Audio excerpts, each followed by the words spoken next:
कोणी मावशे काय बोलतो सुग्रीवाशी सावकाशी बरे असा म्हणून तो त्या ठिकाणी त्या सारा राग आल्याच्या पाणी त्या असणारं धनुष्य घेऊन त्या ठिकाणी सर्व ही औषधी त्या ठिकाणी शरीराला आणि जर करतो. ब्रह्मदेवाला सुद्धा त्या ठिकाणी मागल्या त्या वया निघून गेल्या.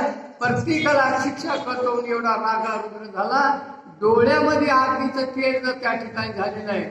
असे लाल भडक डोळे प्रभू रामचंद्र केले. पण सर्व लोकांनी त्या ठिकाणी पुढे गेले. देवा म्हणजे एकानं अपराध केला पण दुसऱ्याला मारायचं काम नाही आणि तुमचा राग शांत करा. मग त्यावेळेस त्या ठिकाणी आपला राग प्रभू रामचंद्राला सगळ्याचं ऐकले, शांत केले.